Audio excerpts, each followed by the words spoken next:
let's carry on. I don't know who is still around. Is there anyone? Is there anyone still here? So yes, just some technical problems just occurred, but I'm going to resume, hopefully, where I was at, and hopefully some people will come back from where we were and we can continue what we studied together. So I'm a little bit thrown now. What can I do? I can read some more posts that I've written and comment on them like I've done, and hopefully at some point, whoever were there will come back and will ask me whatever they want me to talk about. Omnum, hi Didi. Oh, hello Omnum, how are you doing?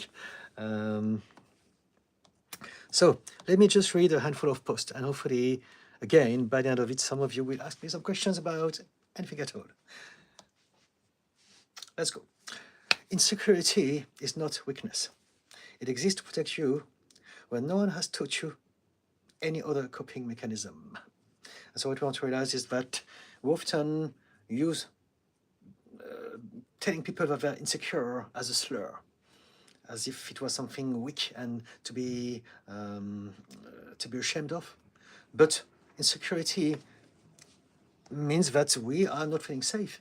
So what we want to do instead is to see them through the eyes of compassion and kindness and be kind to them. If someone is insecure, we can be kind to them, but laughing at them, mocking them for being insecure is literally bullying them because they are weak and they're on the floor, and we're kicking them while they're on the floor. And so it's not really productive or kind or thought through. So there you go, something to think about. What we don't realize is that most of the same things that we do when we have unhealed trauma anyway is about regulating our nervous system. And so most of our behavior, whether we're aware of this or not, is literally to soothe how we feel when we are living with a trauma brain, for instance. And so overthinking is a coping mechanism. When we are overthinking, we do this because we want to avoid some feelings. And so what are we going to do? As soon as we start to feel those feelings, we're going to find and seek shelter in our head and try to overthink, overanalyze, overintellectualize everything so that we don't need to feel that thing. So overthinking is a coping mechanism. Lying is also a coping mechanism to many of us. Seeking external validation, people pleasing is literally this as well. And so what we don't realize is that so many of our behavior are there to subconsciously make us feel better because we're always feeling unsafe, anxious. So something to think about. Next post. The more you know yourself, the less you care about what others may think of you. And so this is to, it's a very simple reminder that we can either worry about what others think of us, or we can focus on ourselves. And the reason why we worry about what others think of us is because we believe there's something to worry about. But if we know ourselves, we don't need to worry about anything at all because we know who we are. We know that the right people will get us and the wrong won't. And there will always be people like that, and it's okay. I wrote another post that goes like this: authenticity is price. Authenticity comes at the cost of being misunderstood and even disliked, but it's worth every penny. And that's it. I've got loads of posts. Does anyone in the background would like to ask me anything at all? Lynn, are you there? Are you back? You're important to me. I hope that you're back. I'm gonna have a sip of coffee.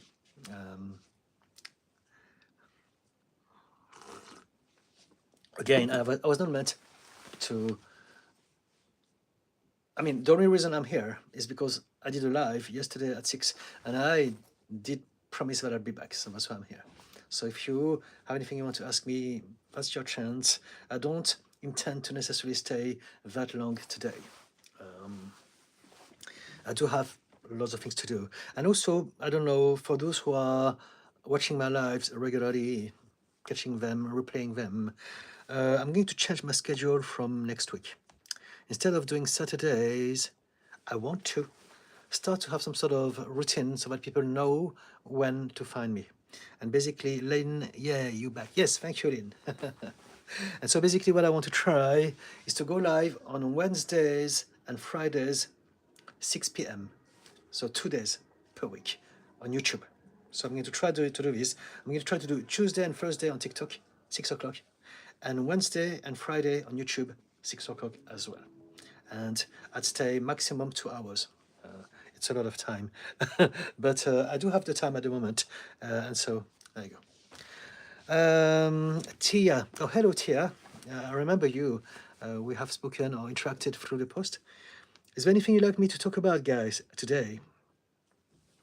I started some conversation yesterday and I had to abort because I was running out of time, but I can't remember any. But if there's any of you who were there yesterday and want to continue, just remind me.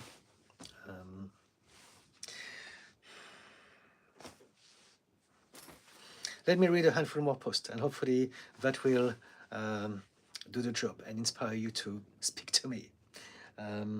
Okay, here's one.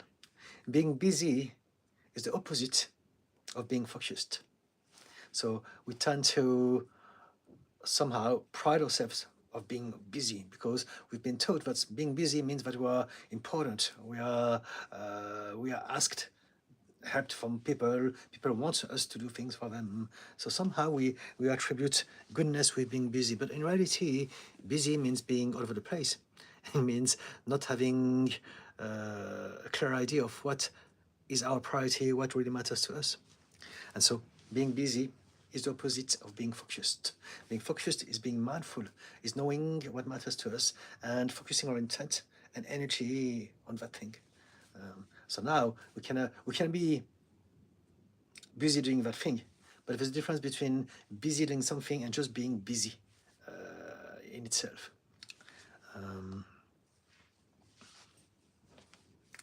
Finally, last post that I'm going to read goes like this. One of the best ways to feel more intelligent than others is to never challenge your views. And so, something about the growth mindset. A lot of people don't realize that there's something called the Semmelweis reflex. And what it is the inability for many of us to challenge and upgrade a belief that we had in the past, even though we're facing some absolute new information about it. And so a lot of us suffer from that. A lot of people can't move on from information that they have learned in the past because it contradicts their emotional and personal values. That's the reason. There's a subconscious bias about it. But if we can realize that we all have some instance of Semmelweis reflex, then we can actually finally expand our critical thinking and realize that we all have some limitations and we need to let go of those limitations. They're very human, but the world keeps on expanding all the time, and so we must constantly learn and change and expand our views to keep going at the same pace at the expansion of the world. Otherwise, we're left behind. And so, yes, challenging our own views is one of the most important skills we can have to make the most of our human experience. Omnum, I'm okay, just worked out, feel better now. Okay, how are you? I'm very well indeed. How about you?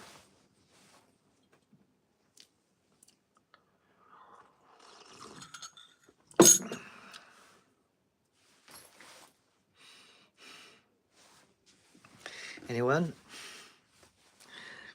I'm going to stay 5 minutes, and if I don't get any questions started, I'm going to wish you a fantastic day. It's a lovely day outside, I have got to say, and I'll come back next week on Wednesday and Friday. But if you have something you'd like to talk about, now's the time.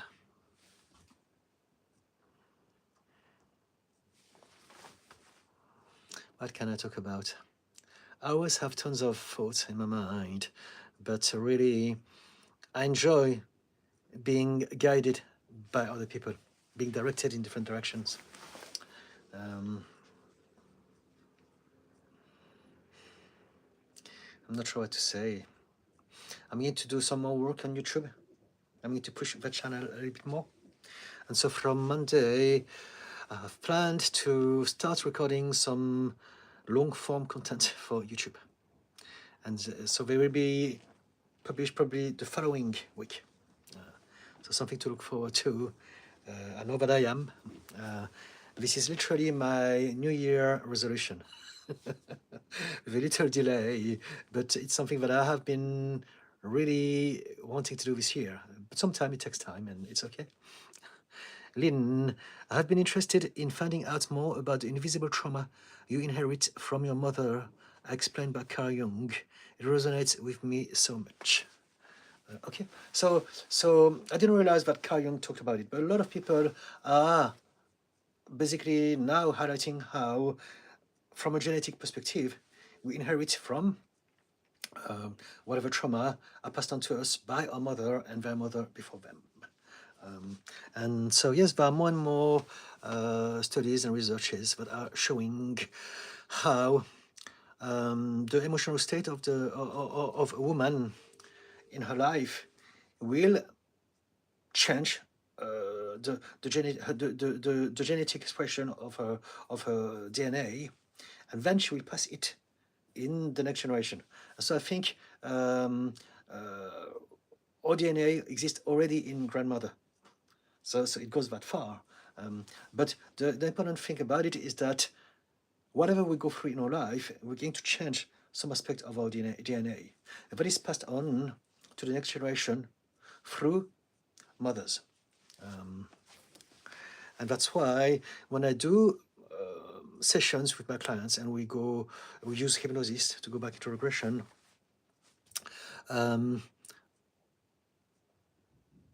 we go as far as in the womb.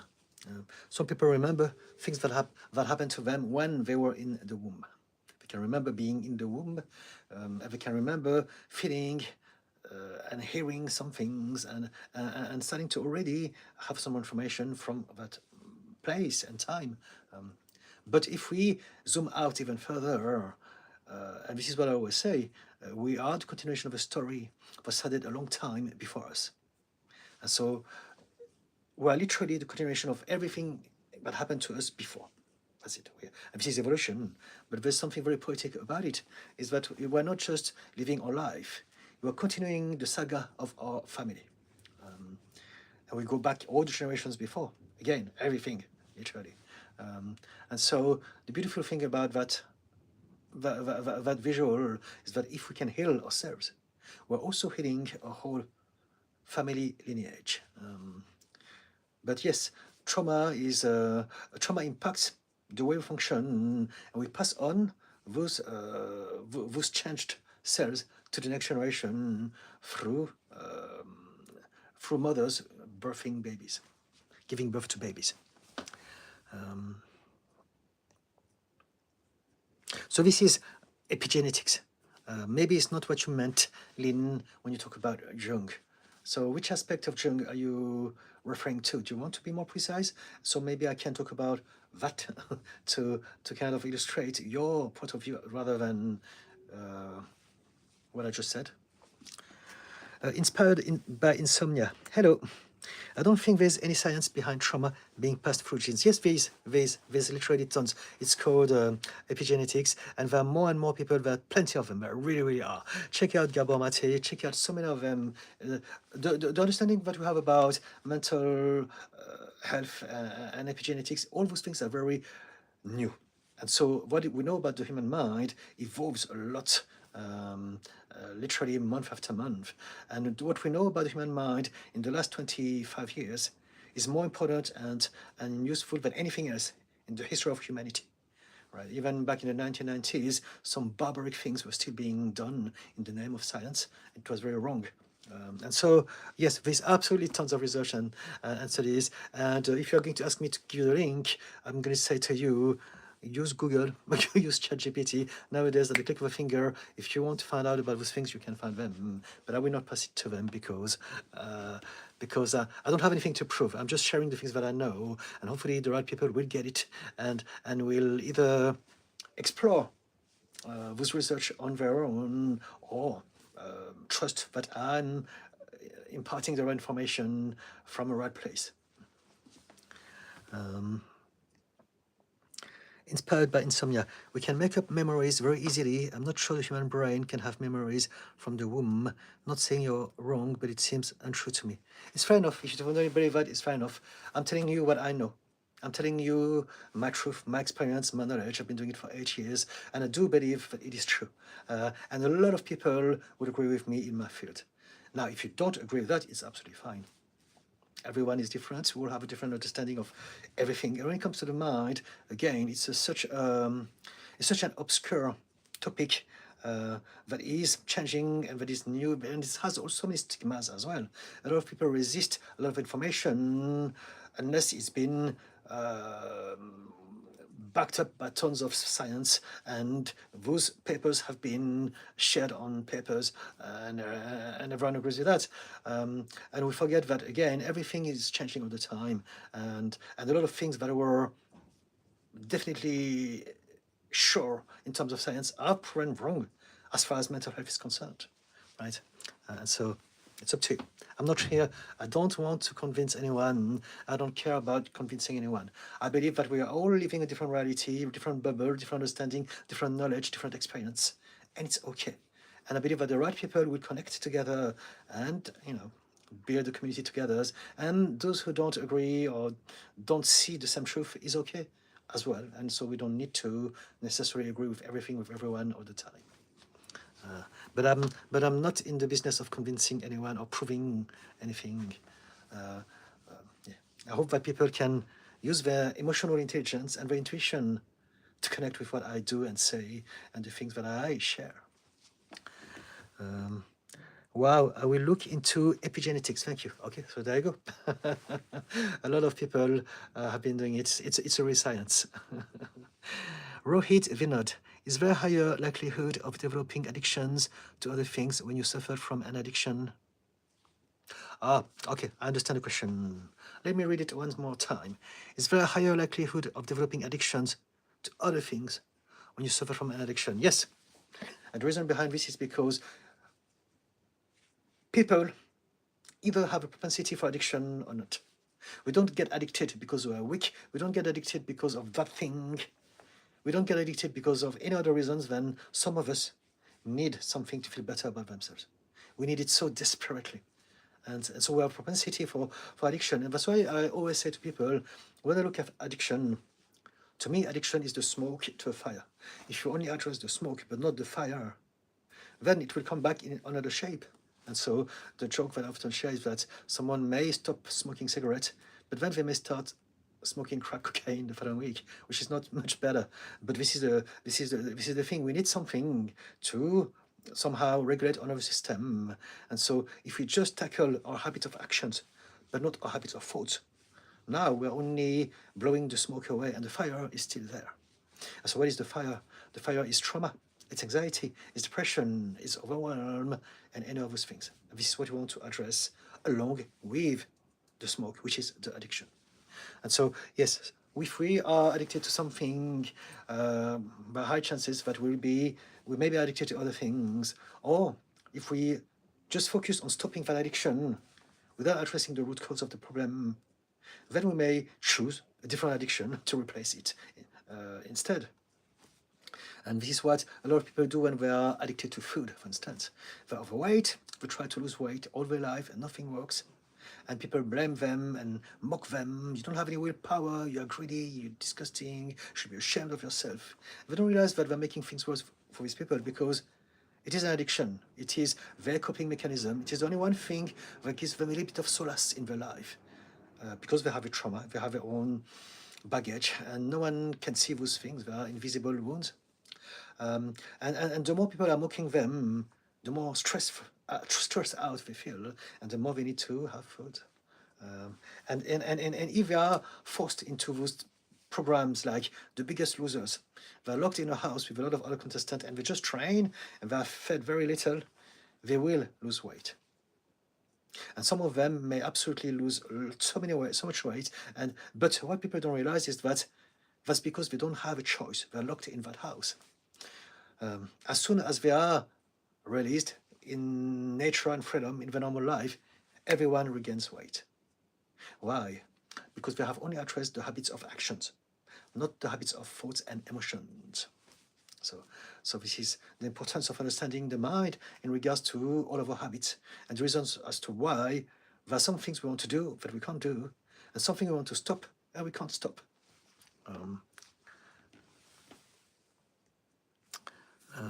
So yes, I hope it helps. Inspired by insomnia, in what way is apparent trauma passed? For example, is a survivor of Holocaust experience passed on to the child? In what way does it manifest? Okay, so there's something called generational trauma, and there's something called transgenerational trauma. So generational trauma is when someone has been so traumatized in their life that their genetic expression has been, the DNA has been affected, and the child will actually be born as if they had been through the same trauma. Transgenerational trauma skips a generation. And so transgenerational trauma is when someone has been through so much disaster, talking like the Holocaust, or the Native Americans who've been slaughtered, the people who experienced slavery, and anyone who suffered war and atrocities like that, they're so overwhelmed that their DNA change. And what it means, transgenerational trauma, is that that is passed on to the next generation. So now we're even skipping one or more generations. I read something about even up to 7 generations where people are born as if they experienced the same trauma from birth. And so typically Holocaust, again, Native American, slavery, and war, and any of those situations, and like people in Palestine at the moment, their kids, their grandkids, they're all going to have a lot of work to find peace, so very sadly. And also that explains the situation in Israel and Palestine. I believe that everyone who is trying to destroy Palestine, they suffer from transgenerational trauma. They don't realize that they're traumatized. I've met so many people like that who are on the edge. They're ball of nerves. You can really tell that they're super stressed out, super anxious, and basically not only they have those the problem of transgenerational trauma, but also the very environment, society, and culture that they grew up in is kind of recessing those ideas. Everyone is trying to kill you. Everyone is trying to destroy you. Everyone is anti-Semite. And because of that, they really believe that. And in the end, the atrocities that we have been witnessing for a while now are happening. And this is because a lot of people don't realize that they are traumatized. And some people do understand, and they manipulate those people. So there you go. So yes, absolutely. And if we can understand this, then we can also understand the state of the world, and everything becomes more logical, and we can maybe have more hope in the future, because then we can create a better society that will stop all of those trauma to be passed on furthermore by teaching the kids from the beginning that they are now safe, and teach them how to be mindful, how to regulate their emotions, how to grow empathy and compassion, connection, purpose, hope, and any of those things. Lynn, it's highlighting how a child can feel responsible for the mother's happiness as the child absorbs not only affection but anxiety.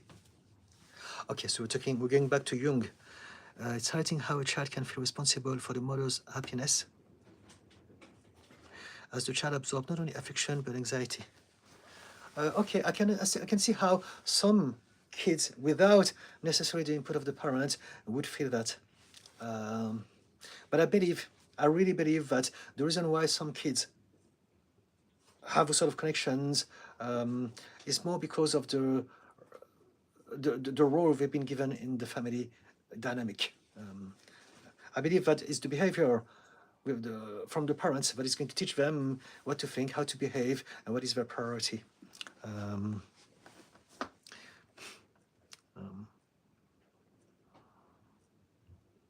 I believe that children are always feeling responsible for everything in their life anyway, because children don't have any sense of perspective. They don't have any other point of view than their own. They can't zoom out of themselves. This is what we do as adults. We can zoom out, we can put ourselves into other people's shoes, and have different perspectives. But children, they don't have that ability. And so everything is about me, me, me, me, me. Was it happening to me? Was it happening because of me? Were you doing this to me? And so when the mother is not happy, I think they will be having a natural response, empathic response to try to do something about it as well. I do understand, and I remember that some kids have more empathy than others. By the way, they are born. Typically, gay kids are kinder and have more empathy. And there's a TED talk talking about how nature may have created gay people for that reason. When the mother is going through a lot, she may actually send some signals to her own gene to twist some things so that the kid comes up with more kindness, so that that kid can help the mother go through her own life easily. And that's often why, very often, it is the youngest who are the gays in many families. So again, those are just theories, but there are theories that are shared by scientists and people who are very eminent in the field. And so something to take into account, indeed.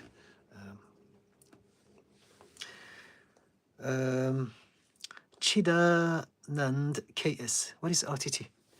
RTT, define RTT. RTT means Rapid Transformational Therapy. It's the system that I use with my clients in my practice to address the mental and emotional wounds and imbalances. So it's a mix of hypnosis, regression, and belief reframing at a subconscious level. Essentially, we go back into the memories of the past, and we're going to address the subconscious blocks, the subconscious triggers, the subconscious belief that have been installed by themselves when we were a child, because they needed it back then, that has now gone out of control and developed into such ways that it's affecting their life. It has developed into a maladaptive pattern, and anxiety, depression, overthinking, low self-esteem, and more of those things are precisely things that we have started as a child because it served us then. But there are systems that were designed by a child, so they're never meant to sustain an adult's life, and now it's dysfunctional in our life. And it can develop into more conditions, again, borderline personality disorder, bipolar, and so RTT is the system that allows us to open the door of our subconscious mind so that we can address the problems from there. Most of our problems don't live here. It lives there, in our body, in our nervous system, in our heart. And so, yeah, this is what I do. Lynn, I watch a YouTube channel called Mental Dose, and I've learned so much about Carl Jung, etc. I love listening to Gabor Mate too. Okay, yes. Carl Jung has got some good stuff. But not everything that he says are necessarily good in my eyes. He has a lot of wisdom, but a lot of things that was done at the time was just people coming up with things with very little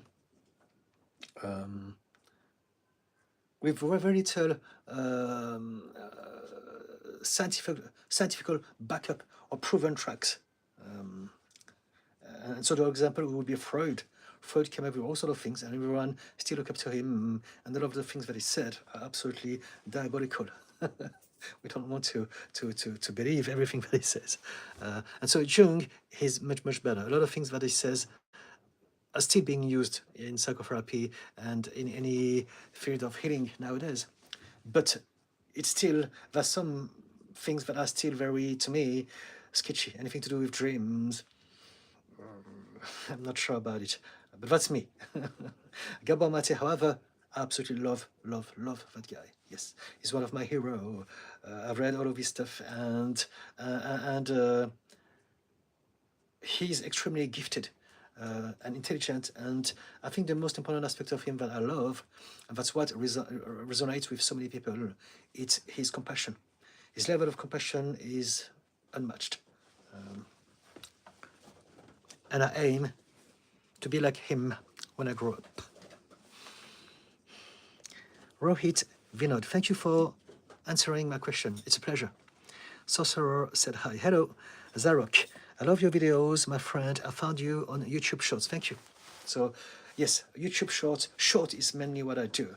However, as mentioned a few times already between yesterday and today, for those who follow me, I will start to resume my production of long-form content. I will start to record this Monday, and I will probably publish them next week. So if you like my stuff, please subscribe, follow me, and give a chance to my long-form content. Not the old ones, they're cringy, I'm going to get rid of them. But the new stuff, and let me know how you feel about it. Lynn, when a mother's love is consistent and balanced, the child develops secure attachment, okay, and confidence, yes. But if the love carries unspoken conditions, the child feels responsible for the mother's happiness. Okay, so I agree that. I would agree that. Yes, absolutely. Love, true love, can only ever be unconditional. If the child has to prove their love, if they have to do something to be loved, to feel that their parents are proud of them, then it's not unconditional love. And what it means is that the child will think, my love is not conditional. And so what it means is that I am not always safe with them. I need to do something to feel safe. And now the brain is going to develop in a different way. It's going to feel, I've got to look after the child because the parents, the caregivers, are not doing that job. And so, yes, and this is something that Gabor Mate also talks about quite a lot. And so, yes, I agree with that, absolutely. If we're a parent, we must realize that love must be unconditional. Otherwise, if the love that you have been given needed conditions, then it means that it wasn't love. You were valued based on your performance. So there's a huge difference. Mercy, thank you for what you do. Your videos are awesome, fantastic. Thank you so much. I'm glad you appreciate. Inspired by insomnia. You have said before, when you were young, you were very angry at the world and abused drugs. What was the turning point for you? You are very rational and caring now. So the whole of my life led me to that. So there has been some aha moment, and I'm often asked that because people believe that there's one moment, there's one thing, there's one event, there's one magic wand that's been waved at me, and stuff like that. Everything that we are is a collection of everything that happened to us. And so everything is a process. There has been some moment where acceleration has been more obvious in my transformation. And so there are epiphanies.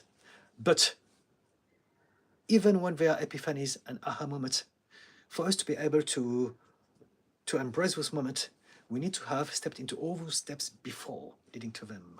And so my point here is to realize that when we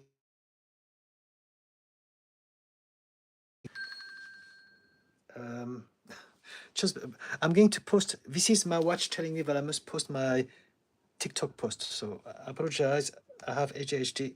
If I don't do it like that, it doesn't come out. So I'm going to do it right now. I ask every guest at the end of the pod.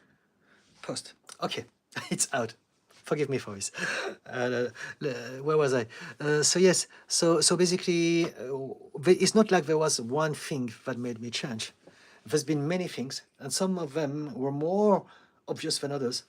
But even the smaller things that led to this were just as important. Because without those small steps, I wouldn't have gotten there. If I was not ready to embrace that moment, that epiphany, then that would have been pointless anyway. And so if you are going through something similar, I want you to realize that everything about your life matters. Every moment matters. Every moment is as important as any other moment. And even when it comes to healing, transformation, and growth.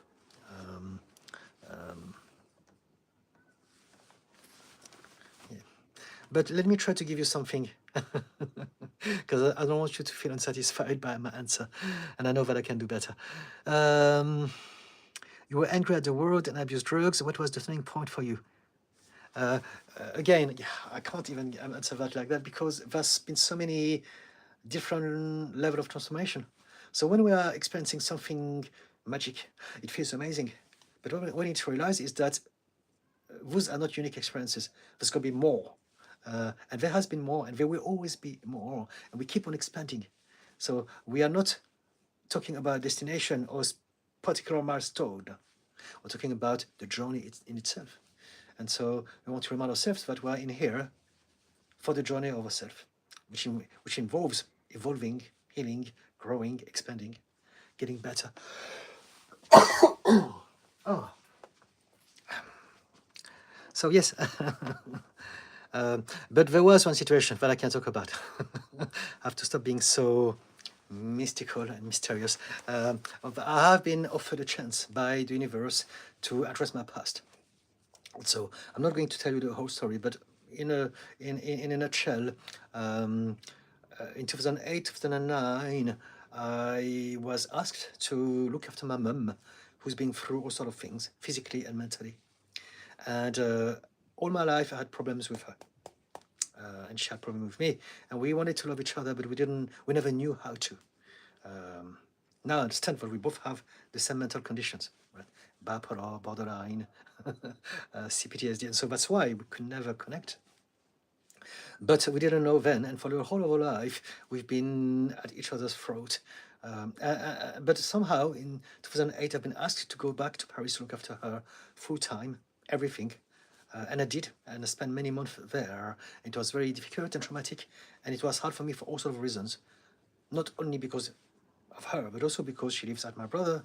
And so it was like me going back into the past, a past that I hated. But I did that, and that allowed me to somehow reconnect with my mum. I looked after her. She had a couple of cancers, and she had a mental health breakdown. But eventually, after a few months, she got better. She went into remission. She remembered things, and she was there mentally present. And so I went back to London, and then after a few weeks, she called me, and she said to me, "By the way, I forgot to say one thing. Thank you for saving my life." And in that moment, everything lifted.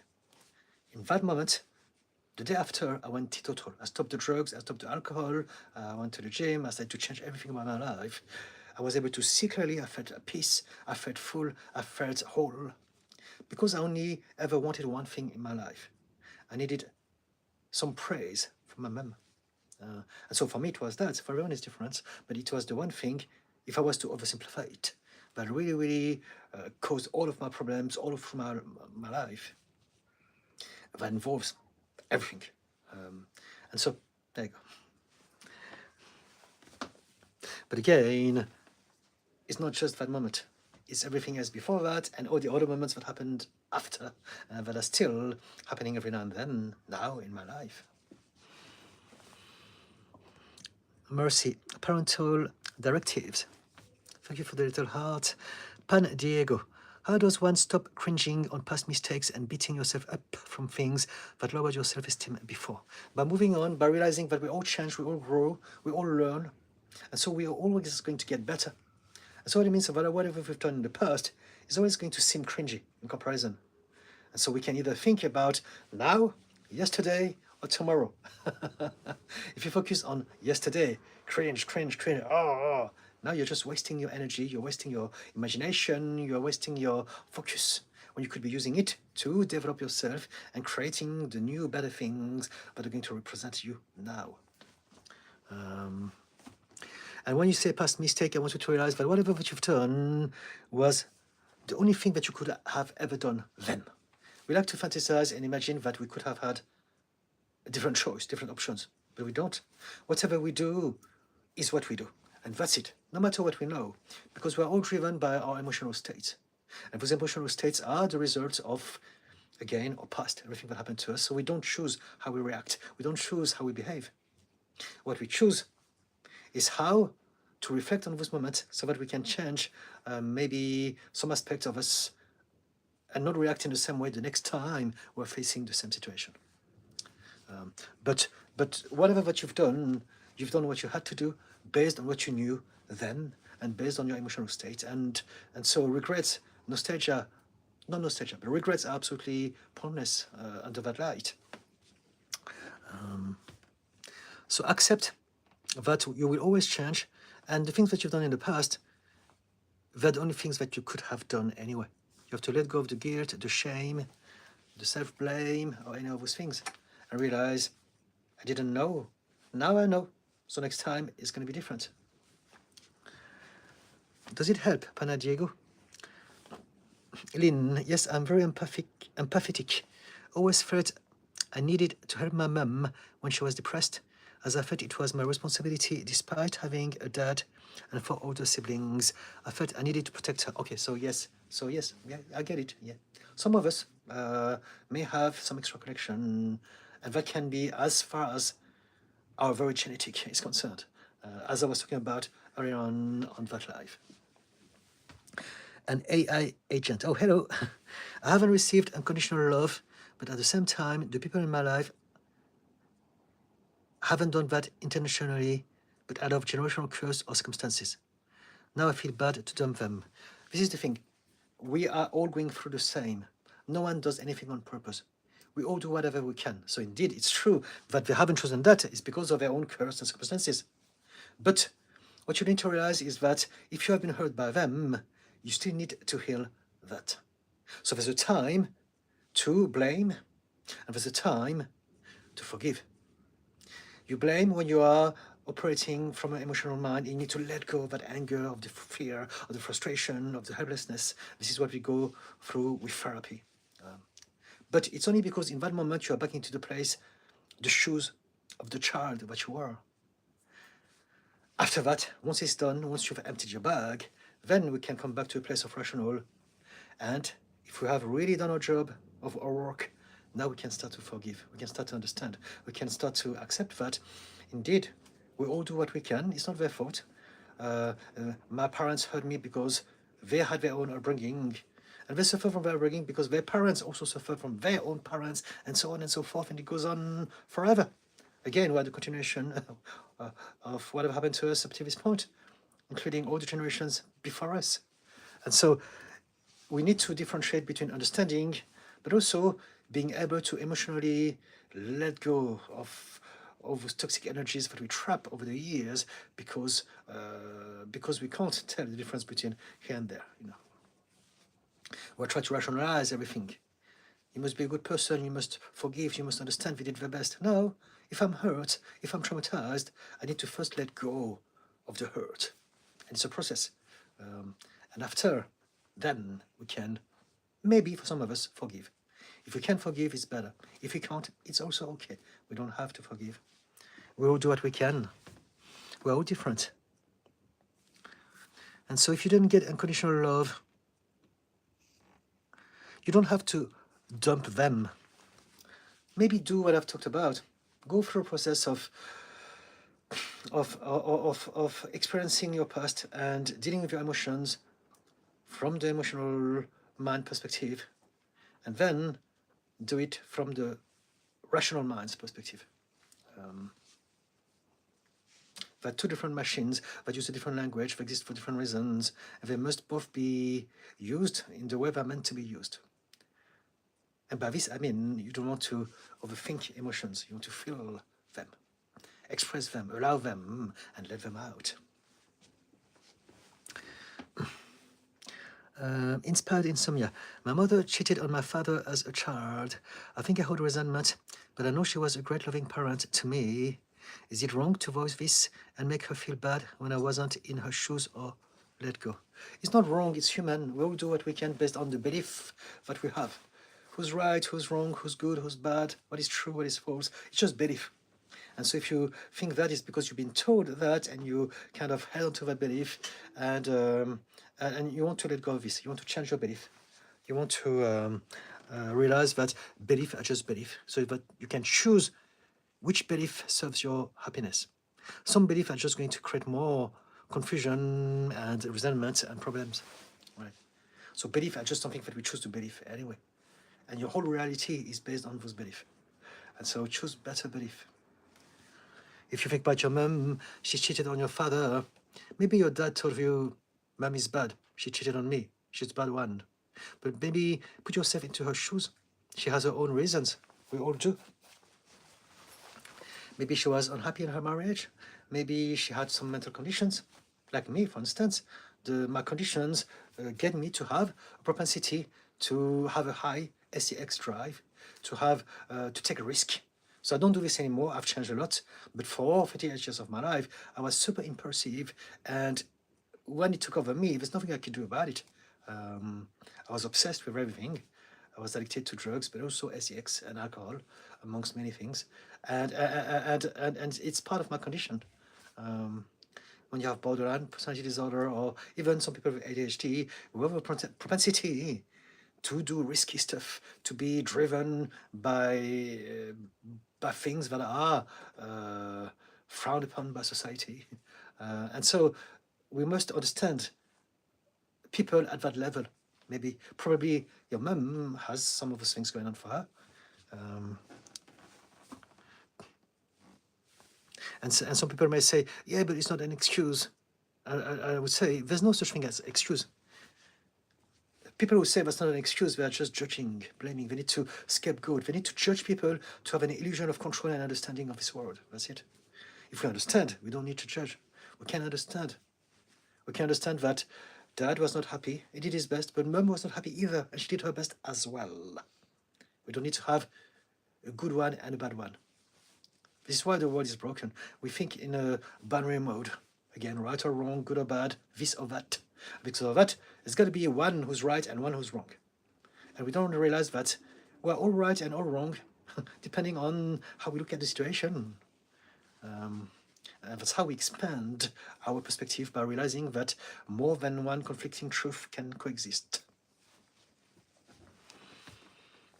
And so by no longer conflicting. I hope it makes sense. Inspired insomnia.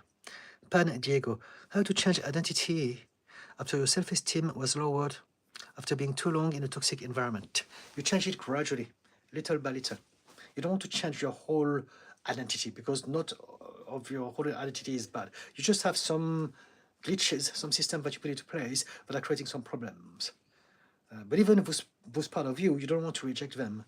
You want to understand all the parts within you. You want to let go of any shame, any fear, any feelings of helplessness, and realize that all the feelings that you feel are important. They are you, and you must accept the whole of them. And so to change your identity, this is what you do. That's one of the ways we do this. When your self-esteem was lowered after being in a toxic relationship, you want to find out, what is it? Oh, thank you for the little heart. What thoughts do you have that lowers your self-esteem? You have a low self-esteem because you have a voice in your head that is telling you you're not good enough, you're going to fail, you are a loser, or any of those things. And so because of that voice, you are now feeling disempowered. Whatever you think is going to create a chemical reaction in your body for you to feel that thought. And so you want to analyze, what is the thought? Where does that come from? Who told me that? Why do I think that thought again? All the negative thoughts, inner critic voice that you have in your head, they are no more noise than the echo of some voices of the people in your past, but not your voice. So if you can realize this, you can think to yourself, I don't want to speak to myself like that anymore. I'm going to start to talk to myself with love, with support, with encouragement. And then you will start to have more self-esteem. But then again, there are many different ways to do this. It all depends. I'm just throwing some perspectives here. If you want to tell me more about yourself, I'm more than happy to maybe be more specific for you. Pan Diego. Inspired by insomnia. I've heard anecdotal stories about a mother being able to lift a car off her child because of adrenaline. Yes. I am an experienced lifter, like you. Do you think this is possible? Yes, it is, absolutely. Whatever that we want to understand ourselves from many different perspectives. So now we're talking about chemicals. You lift, like I do, so you know about strength. What triggers strength? What are the chemicals that your brain and your body produces to create tension in your muscles, and so that your nervous system is going to be most optimal for that movement. And so for some people, if you have an urge of those kind of chemicals, you'll be able to have more strength, right? But also it's not just biological. There are different perspectives to that. But now we're going to tap into some more holistic perspectives, talking about energy. But just from the biological perspective, for instance, I have bipolar. And because of my bipolar, I only realized through the pandemic, but all my life, when I lift, when I go into those episodes, hypomanic episodes, I'm super strong. I can train for 5 hours non-stop and like bad ass heavy weight. I do things that I've never seen anyone training with that level of intensity and volume every day like I did. And that's because I can get into the state, and I don't want to do this anymore. I avoid this. But in the past, I would take a lot of caffeine, pre-workout supplement, and that would get me into a frenzied state, and then I'd be like a robot, and I wouldn't feel anything. And I'd be lifting for 5 hours, and then I'll go home and I start to have cramps everywhere, pain. And I will regret it every single night. But I will keep doing it again because, and I used to also do some combat sports. So I would train strength, I would train Muay Thai, I would train some MMA, BJJ stuff. I would try also different things. But main thing would be Muay Thai. And I would do a bit of this and that. And when I train, I wouldn't feel anything. I would do some sparring with the guys. And I would feel like a superhero, and it would be ongoing. But then, once I change state, go back home, a few hours after that, I start to feel pain. And so this is all about chemicals and how we're going to, some of us are able to produce more of certain chemicals, but we're going to get them to do certain things more than others or not. And so with the mother lifting the car with one hand, because the baby is there, is totally, it is an accepted thing, a well-known fact. It's a fact, it happened, and it can happen.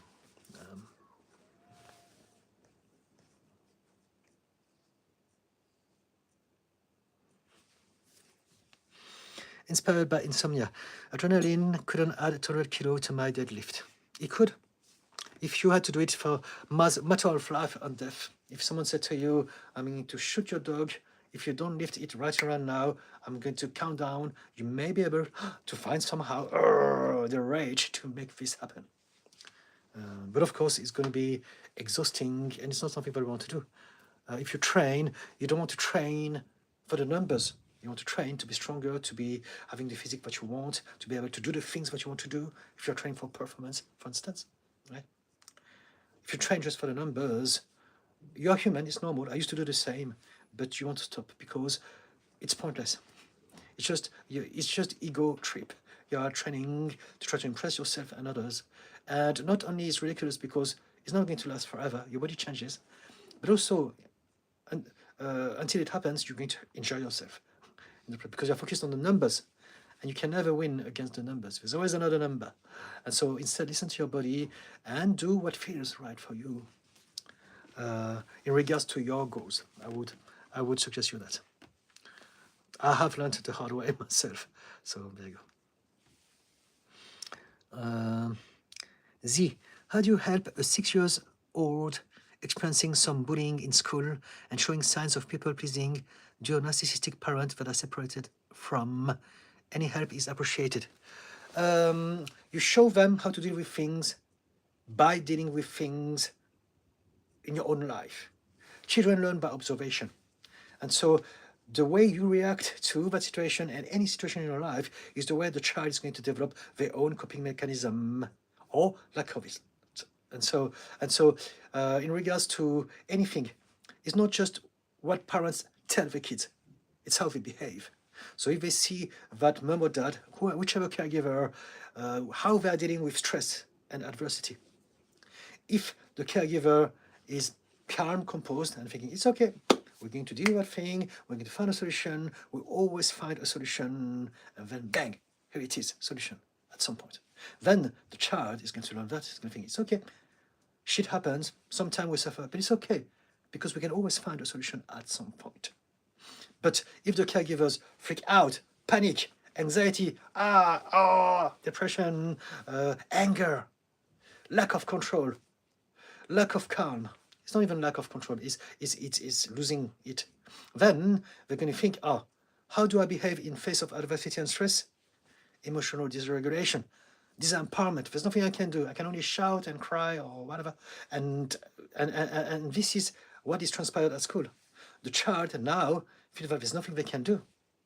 And so the way you want to teach that child is to address that bullying and tell them, I'm going to protect you, I'm going to do something. I'm the caregiver, I'm in charge, I'm here to protect you, I'm going to talk to the teachers, I'm going to talk to the parents of the kids, I'm going to do something to make this happen. This is unacceptable. This is what you do.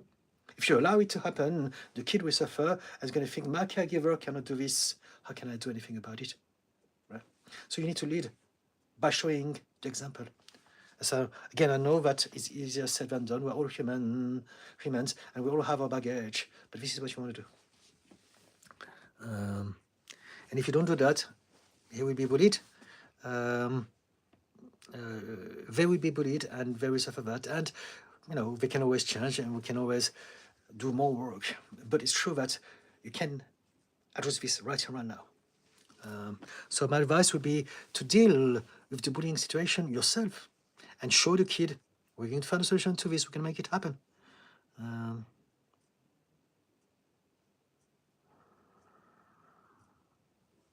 Teach that child that people-pleasing is a tricky one, because the child, it depends. If the child is still in a situation where they feel unsafe, people-pleasing is actually good. It's protecting them. You don't want to take that away from them. It's literally the coping system that they have to survive what they're going to survive, right? So we want to first create safety for them. And then once safety is there, we can teach them. Now you don't need to people please anymore. I'm there to look after you. And I'm going to teach you how to have a growth mindset and how to always seek and find solutions to everything that life throws at us. Does it help, Z? Missy Peters. Oh, hello. Your voice is so calming. Enjoy the advice. Thank you, Missy Peters. Kai Torrance. So remember you. God bless. Thank you, Kai. Z, thank you. Thank you. Thank you. I know that they are not easy comments from me, but they are real, and this is what we want to do. Do you think you can do something about it, Z? Do you need advice for yourself in order for you to be able to do this?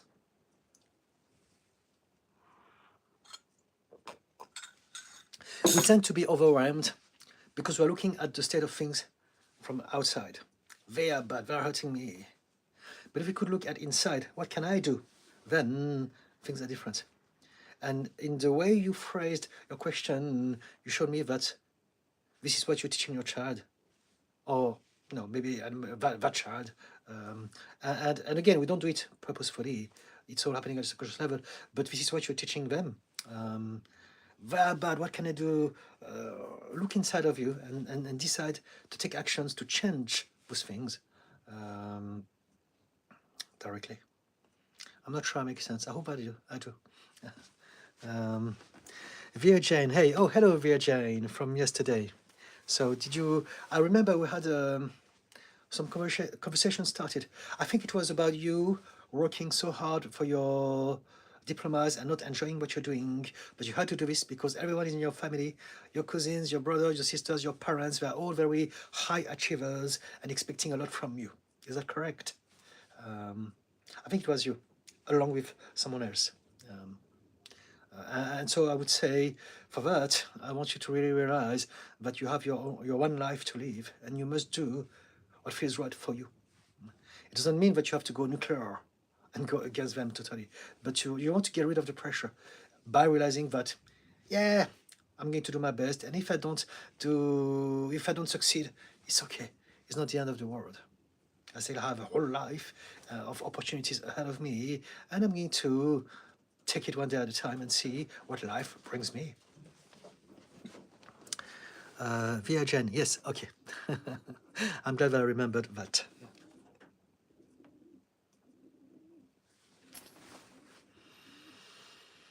I have a call at 6 o'clock today.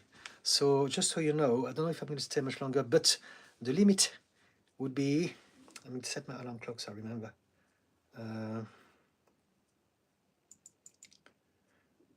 10 to 6. Which is 17.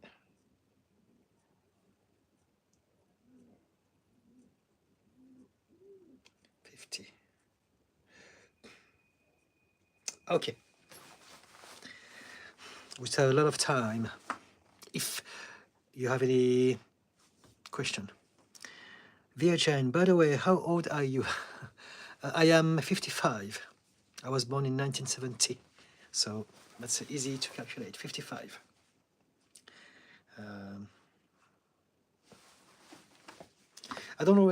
I very rarely think about my age.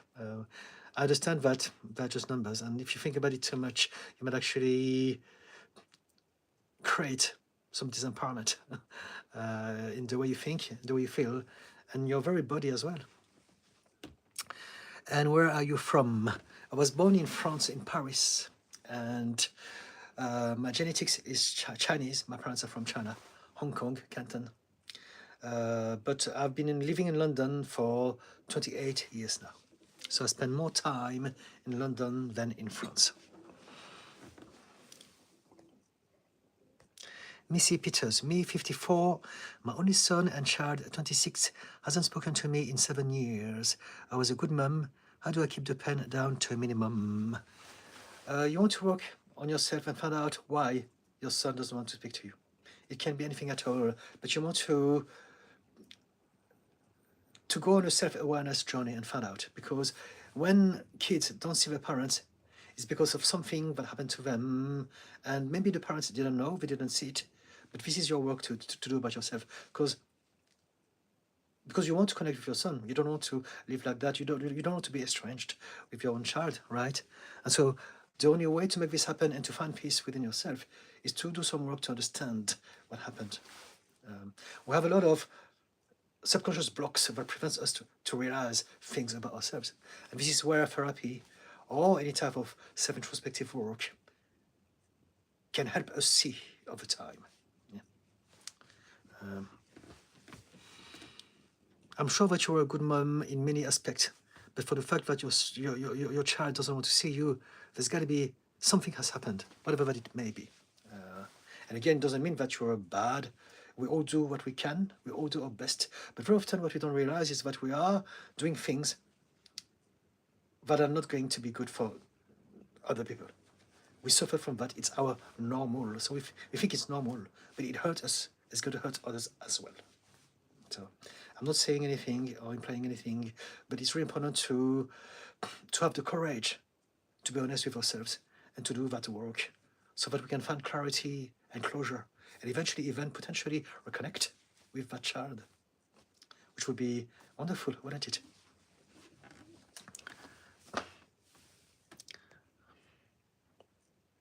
Z, I think it is a generational curse from my mother's side. We're all very loving and caring and people-pleasing, and why I attracted his narcissistic dad in the first place. Yes, possibly. So, yes, so maybe that's the way you've been programmed, raised, conditioned, whatever happened to you, whatever you've been taught, have created your sense of self, and you have allowed for someone who's narcissistic to come into your life and take advantage of you. Absolutely. We do this precisely because of that. We don't suffer from bad luck. We attract, we invite, we allow people to take advantage of us because we've been conditioned to believe that this is what we deserve. It's our normality. So it can be to do with trauma, it can be with belief, it can be with society. Maybe the community, the society that you live in condition everyone to believe the same. And so everyone ends up doing this. And it's wrong. We must dismantle this. We must change this, and we can upgrade that. But great level of self-awareness, Z. Yeah. But you can change. Kermit Creeping. I love your daily inspiration. Fantastic. Thank you so much, Kermit. Thank you for the little heart, whoever that is. Via Jane, London's weather sucks. By the way, I'm coming to London this December. Okay, yes. Well, everything is relative. It doesn't suck if you enjoy grey, wet, and rain, which I actually do, believe it or not. I enjoy sun as well, but I really don't mind the rain. I come from Lyon, which is it's not at the south, but middle south of France. So it's much, much, much warmer and brighter than London. But I never missed it because there are other things in London that I enjoy, that I chose to come here for. Right? And so I appreciate the rain. I appreciate being outside in the park with an umbrella, smelling the smell of the petrichor, wet earth. I love that. I absolutely love this. So everything is relative. We can appreciate everything. I also appreciate the sun. But what I'm trying to say here is that we don't want to think that the weather is always crap. It depends on your mindset. We can appreciate all weathers. And this is basically an analogy to appreciate everything in life. If we can find beauty and gratitude in everything, now we're onto something. But if we are depending and waiting for the weather to be in a certain way to be happy, now we're going to be limited, and we're not going to make the most of our human experience, right? But I get you, and I understand where you're coming from. A lot of people think like you. Ekatepa. I truly enjoy your energy. Thank you so much, Ekatepa. I don't know how to pronounce this. I'm sorry. Z. I'm working on my boundaries firmly and trying to teach my son as well. So I have told him to stand up for himself, but we talked to the child's parents to tell him that's not okay. This is the thing.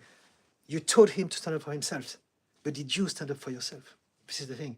And you said it yourself because you've been raised in a certain way, but you can change this. As you change yourself, your son will learn how to change because he's going to learn directly from you.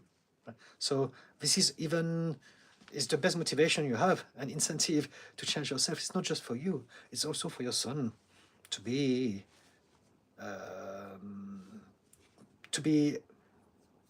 as best as he can in this life, as mentally clear and also confident. A lot of people don't realize this. Again, it's normal, we're all human, but a lot of people will say to the children, don't feel bad about yourself, you are beautiful, you're amazing, don't listen to them. But then the next moment, the child catches that parent in front of the mirror, looking at their body and feeling ashamed about themselves, and think, oh, that was all a porky pie. And so we want to really, really walk the walk. This is more important than anything we say. And this is also very true with people anyway. The way we behave, the things that we do, the things that we say, is always more impactful than whatever we may just say. The way we behave is worth thousands of words. Pan Diego, for someone stuck in time of a trauma, how does one move on? Therapy, meditation, mindfulness, somatic exercises, there's a lot of different things that you can do, but therapy is essentially what exists to deal with trauma. So if you can find the right type of therapy, the right person to work with together, then you can move on from a trauma. If you don't like the idea of therapy or if you can't afford it, there's a lot of alternatives that are free. You can go online, YouTube, Google, AI, you can learn about understanding your mind, about understanding trauma, about changing your lifestyle, about doing certain things that will help you feel better about yourself. You can learn how to do this yourself. Or you can seek professional help. Trauma is a big thing. It's not one of those things that we take for granted. It's not normal. Oh, what is the hack? Do you have any tips? Any magic pill? It's really something that we want to embrace and fix, because trauma changes the way we behave in life and the way we read our environment, the way we think, the way we feel. It changes our very reality. It changes our very experience. And so by changing the trauma, we're upgrading our reality in all aspects. Lynn, you're so right, Didi. I made sure I was always proactive when my son was bullied at school. Good. As I was never supported when I was bullied all through school. Okay, did that help? How did your son come out of it? Z, and I have mentioned to the teachers, okay, I will tell him mum is helping him solve the problem, yes, but he can stand up for himself and play with others who show respect. So yes, do both. First, you must do your best to show him that you are in charge. You have the power. If you can't change anything at all, he's not going to believe that you are a good pack leader. So this is where everything starts. Whether it works or not, he needs to see that you are involved you are involved, you are invested, you're going to go there, let's go together, son, let's talk to them, and show him that you are determined, you are calm, you are focused, as opposed to angry or freaking out. You are doing something, utilizing your rational, and you are going to be persistent. You're going to use a growth mindset, and you're going to do it until something happens, no matter what it is, and you want him to witness you doing it. And then after that, once you've done that, then he will have already learned from you, right? But then you can also add, you don't need to people please anymore. But then again, same thing. If you want your son to stop people pleasing, you must stop people pleasing as well. He's learning his behavior from you. So whatever that you don't want your son to be, find out how you can change how you do this so that he stops doing it by mimicking you. Ekate, is that a photo of your parents behind you? Yes, it's my mom and dad when they got married a long time ago before I was even born. Gmail user. So Gmail user is using a lot of racist slur. So I'm not going to read them. It's pointless. Gmail user, I hope that you don't need to stick with us too long, because otherwise I'll have to block you. This is not kind. It's racist. It's offensive. I don't take it personally because I understand the human mind, and I know that some people, and I used to do the same, some people hurt so much that they have nothing else in their life but to try to get a reaction from strangers online or in real life. I used to do this in my real life, so I understand this. But there's a place and a time for everything, and I will not tolerate this on my platform because I'm creating this so that there's a safe space for people who need some help. If you need some help, I forgive you, and I'm more than happy to help you out. But please stop this. This is not clever, this is not kind, this is not helpful to anyone, especially not to you. Okay? Z, thank you so much. This was so helpful. Dear Jane, I remember going out on a sunny day with lots of energy and suddenly encounter with rain. It happened with me every time. Also, the weather forecast is absurd. Yes. So I'm going to do something first. I'm going to report that person. Hate speech report. Okay. So this is for you, Gmail user. I'm sorry, but you know, you've got to go. And I'm going to hide channel activity. That doesn't work. Hide user on this channel. There you go. Bang. Okay, so now disappeared. We will never hear or see from that person ever again. Unless they create a new account and they are insisting on tormenting me for whatever reason. It does happen, and there's nothing we can do about it. And it's okay. Just do it again. So where was I? Via Jen, do you speak French? Yes, I do.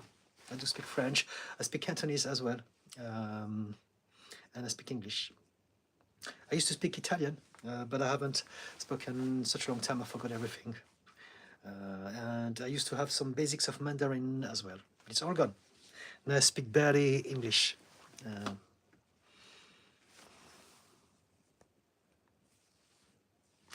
Underneath it all, hi, what is your perspective on healing the nervous system regarding people who have been diagnosed with anxiety, CPTSD, PTSD? Okay, so a lot of people talk about that, healing the nervous system, but it's not like that. The way that I see it, we don't heal the nervous system.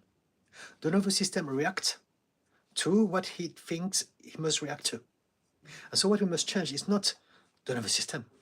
What we must address is the triggers that keeps on getting our nervous system activated. We have some triggers, some emotional triggers that keeps on sending signals to us, to our nervous system that there's something bad happening, and then, because of that, our nervous system is going to respond the way it should respond by being hyperactivated. So the problem is not the nervous system, the problem is the triggers, the subconscious triggers that we have that keep on getting our nervous system to be tensed. And so, how do we do this? The tool that I use with my clients is called RTT, and it's one of those protocols that does this. So how are the systems? I don't know them. I can only talk about what I know. RTT is about addressing precisely whatever subconscious belief, subconscious triggers, subconscious blocks, subconscious filters are creating problems in our body that our nervous system is going to perceive as dangerous and react to. I hope it makes sense. By getting rid of those triggers, now the nervous system doesn't need to react to anything at all, and eventually over time, it will feel at peace.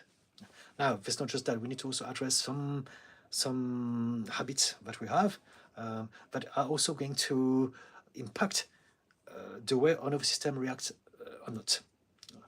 But what we want to do really is to address what keeps on creating problems.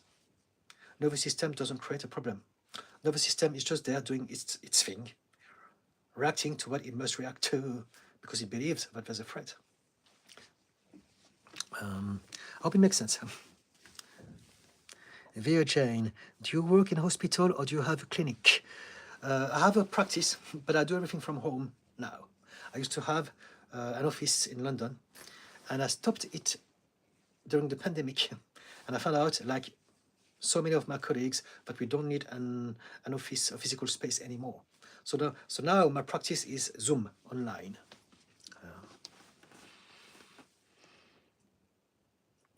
Kelly Bruno, hey Didi Can, hey, hello. Call me Didi, please.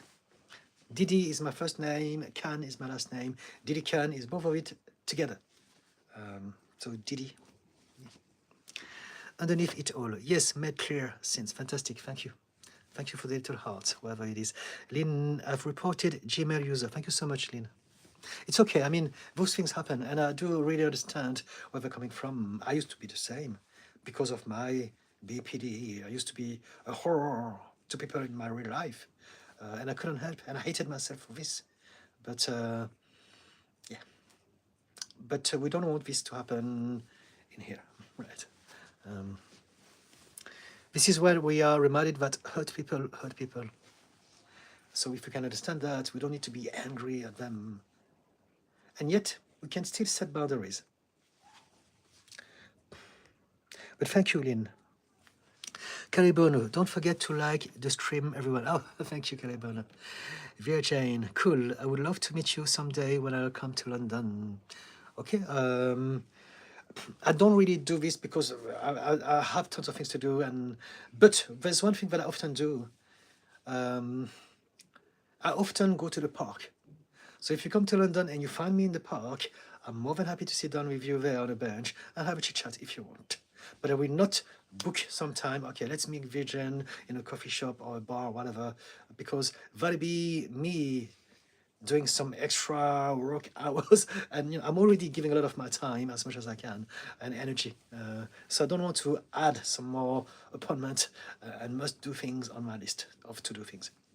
But if you come to London and you happen to be nearby, I'm always, very often, in Russell Square, the actual park. I go there, I walk, I meditate, I listen to music, I listen to audiobooks, I talk to people, I do this a lot. So you can find me there, and if you find me there, which I came across one guy once there who was following me, and so we decided to sit down and we talked about all sort of things, and I gave him some advice there on a bench, and I'm happy to do this if you happen to be there. But I will not be seeing you anywhere else because otherwise it's just too much, right? I'm sure you understand. Caribono, hope you have a good week, Didi. Thank you so much, and the same right back at you. Underneath it all, what days and times do you go live? And so I've decided from next week to have a fixed schedule as best as I can. So normally it's been a little bit all over the place. I normally come on Saturdays afternoon, but I want to try, because I want to boost my channel on YouTube, I want to try Wednesday and Fridays 6 o'clock p.m. in the afternoon, end of the day, and see what happens. I'm going to try this for a few weeks, but I want to have my weekend now. I don't want to do this on weekends anymore, but I will try to come live on YouTube Wednesday and Friday, both from 6 o'clock.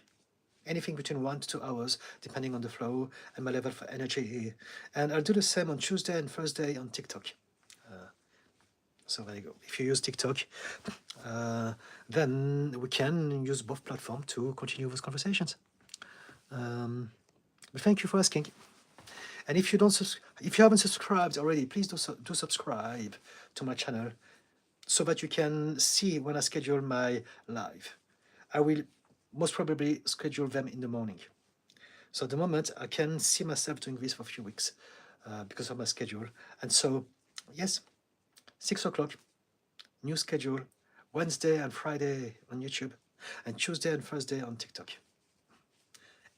Unless something happens, I've got an emergency, I need to look after people who are in an emergency state, or if I have some problems myself. But that's the plan. Thank you for asking. Ekatepa, I truly love that you have a picture of your parents with you. Such a beautiful message, and they look stunning. Thank you. I had a lot of problems with them when I was younger. And so this is my tribute, my way to show that I have healed and we're now okay and at peace. But there was a lot of pain, suffering, and hurt for a long time. And that's why I'm doing this. Thank you. Lynn, hi at Catabonu. Hi, Lynn. Carl Reynolds, excellent channel. Okay, thank you, Carl. Thank you. Dear Jane, bro, I'm gonna stay in my sister's house, and she lives in Kensington. Hope we meet someday. Okay. Good. Sure, I'm happy to do this. If you come to Russell Square. Okay, guys, I'm going to stay another, I don't know, 10, 15 minutes if you want. If you want to ask me anything else, I'll have a sip of coffee.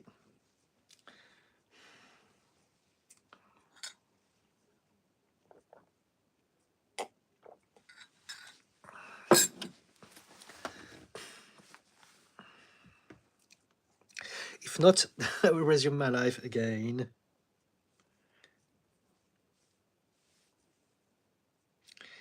And get myself ready for my call at 6 o'clock.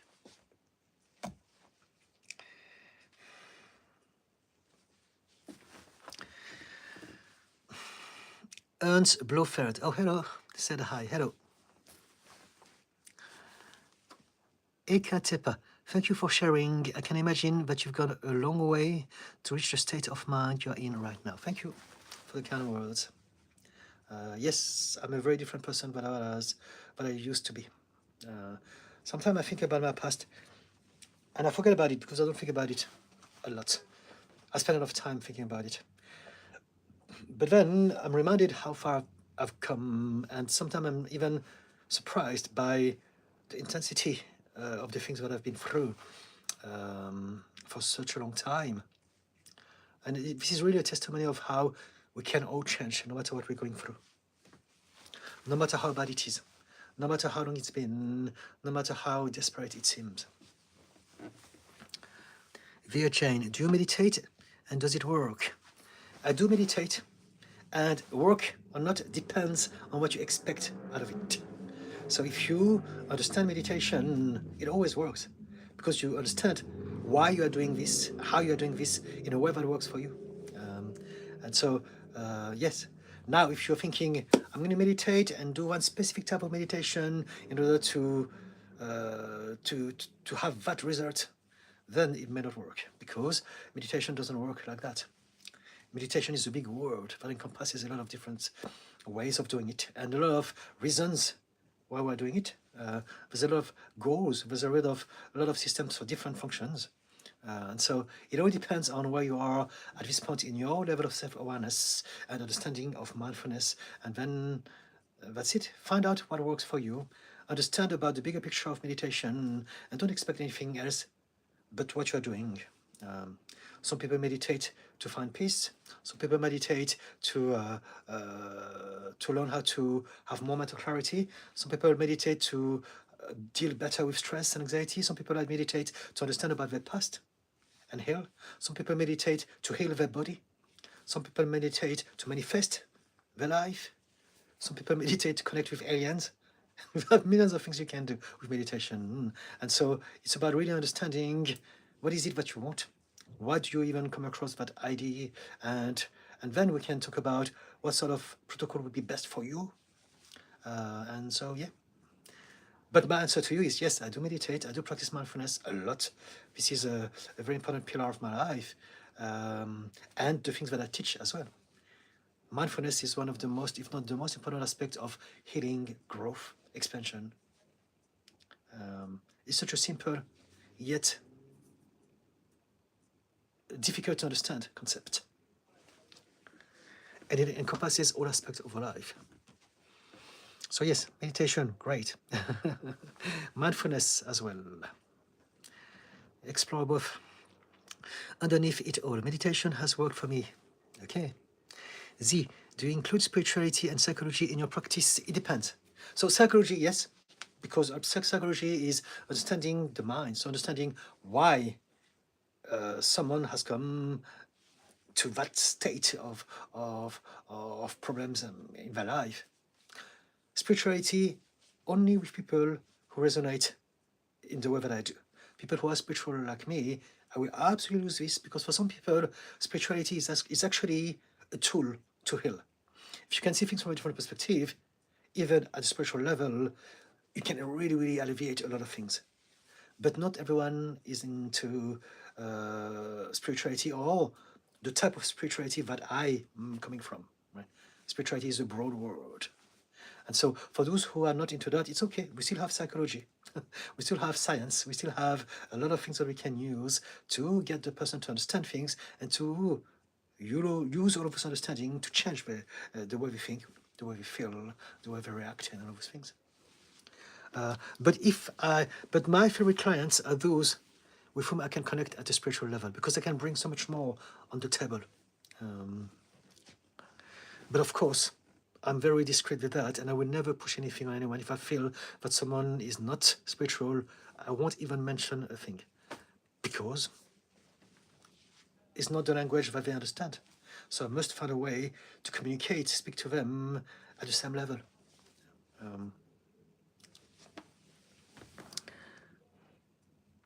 Carl Reynolds, have you read the Tao Te Ching? Yes, the Tao Te Ching. It's not spelled like that, but I get a show.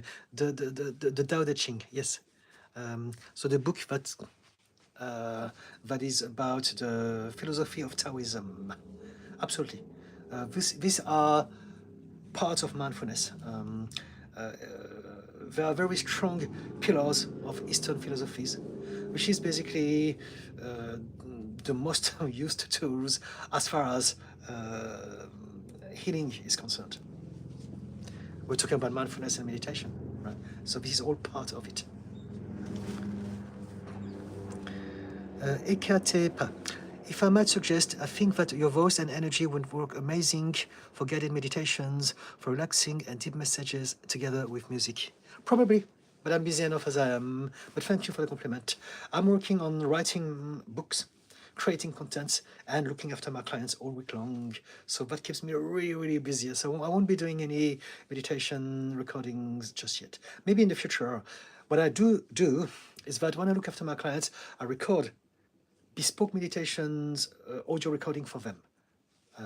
So based on the session that we go through, I will write a script that is specific to their needs, to what sort of belief we want to change, so that through the mentorship, when I look after them, they listen to the recording, and that helps them enhance and solidify the transformation that we're working on.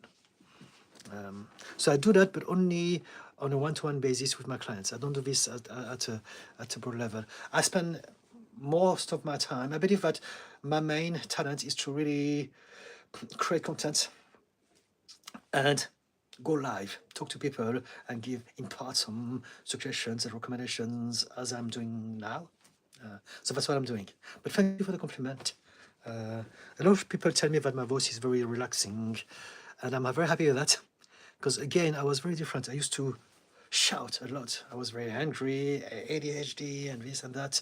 And so I believe that I have developed that voice when I started my career as a therapist and coach. It just happened naturally.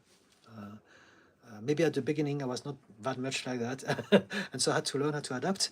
But it was a gradual, natural process. So yes, thank you anyway for the kind words. Ekatepa. In other words, some audio people can download and listen to while taking a walk in a park nearby. Maybe even call it a walk in the park with Didi. I believe this would boost your channel. It's a good idea. I'll keep it in mind. I've got enough as it is for now. But I appreciate your input. I love the brainstorming. And I will keep it in mind. Maybe in the future I'll do it. Why not? It's all a matter of priority and how I can create systems that are simple and easy for me to implement so that I can keep doing all the other things that I'm doing already. I've got a career as a therapist and coach. I'm working on writing my first full-on book as well, and I'm creating contents and I'm coming live. So this is already taking a lot of time. But thank you. It's a good idea. It's a good idea. Tyler Jordan said hi. Hello. Tyler, if you could give me one thing to cure social anxiety forever, what's the cure? Okay, let's talk about it. Social anxiety, there's no cure, as in there's not one system that works for everyone. It's about you understanding why you feel anxious when you are in social settings. And so it's a journey. It's a work that you have to do for yourself, and it may take some time. It will take a lot of intent and a lot of also courage for some of us to go back into some situations of the past. But it's a work that you must do, and it's not like a magic pill that you can take and fix everything, right? When it comes to mental health, everything is about understanding why we are like that in the first place. And then next, understanding that we can change this by changing how we see ourselves. So maybe there lies a direction for you. How do you cure social anxiety? By learning how to look at yourself from a position that makes you feel good about yourself. The reason why you have social anxiety is because you believe that there's something wrong about you and you're going to be exposed at any time by people whenever you're outside. And so you have that because something happened to you and you believed that people were bad, the world is hostile, I must be careful, I must... and so your mind has created this to protect you from whatever pain, rejection, humiliation you may have suffered when you were younger. So remind yourself, it's not like that anymore. Challenge your own thoughts. And I can really talk about it in a greater length, but I'm just realizing that it's 46 minutes past 5, and I can only go as far as 10 to 6. So I'm going to suggest you to come back on my next live stream and remind me then, and I'll be more than happy to give you maybe some systems that you can try in regards to social anxiety. Okay, I'm going to come back live next week, as I said a few times already during that live. And this is going to be my new schedule for a few weeks, for the next few weeks. I'm trying something different. I'm going to be live on YouTube Wednesday and Friday, both from 6 o'clock, 6 p.m. UK time. I'm going to try to do the same on TikTok on Tuesday and Thursday. So Tuesday TikTok, Wednesday YouTube, Thursday TikTok, Friday YouTube. Every day from 6 o'clock p.m. and see if I can sustain that and how it goes. And so if you can come back, if you are on TikTok, find me on TikTok. If you're on YouTube only, make sure that you subscribe so that you can see me coming next. And remember, Wednesday and Friday, 6 o'clock, I'll be here. If you can come, do remind me of this, and I will come up with something, and I can talk to you about social anxiety. I can make it one of the theme of the live then. Okay? But I'm going to go soon, so I don't want to get started on something that I can't finish. Tyler, sure things. Thanks. Fantastic. Thank you. Lynn, enjoy the rest of your weekend. Didi, always love your chat. Thank you so much, Lynn. Guys, I'm going to go slowly now. I don't need to wait exactly to the last minute. Thank you so much for your participation or being just there in the background. I hope that you've learned something interesting. You found this useful somehow. I will come back, as I said. Do subscribe to my YouTube channel if you haven't already. Do find me on TikTok and follow me there as well if you use TikTok. I use both equally. And also, if anyone needs more details about me as a therapist and coach, you can find my details on my bio. There's a link to my website, and I offer free discovery calls on Zoom, half an hour, to get to know each other, to see if we can work together. I don't work with everyone. With some people, it's not possible. So we need to make sure that this is out of the way. So there you go.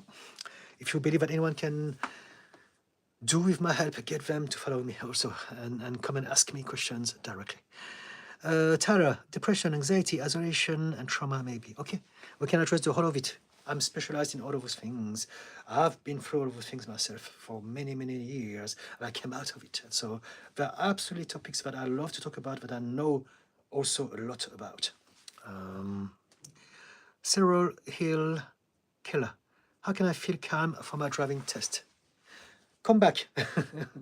The live, for those who were there, as I always do, is going to stay. So you can replay the live of today. Just go on my profile page, the live section. But Cyril Killer, come back Wednesday or Friday, 6 o'clock, and ask me again, and I will tell you everything that you need to know. I will do my best to give you the best advice. Okay, guys, love you all. Look after yourself. Take care. And remember to be kind to yourself. Bye-bye.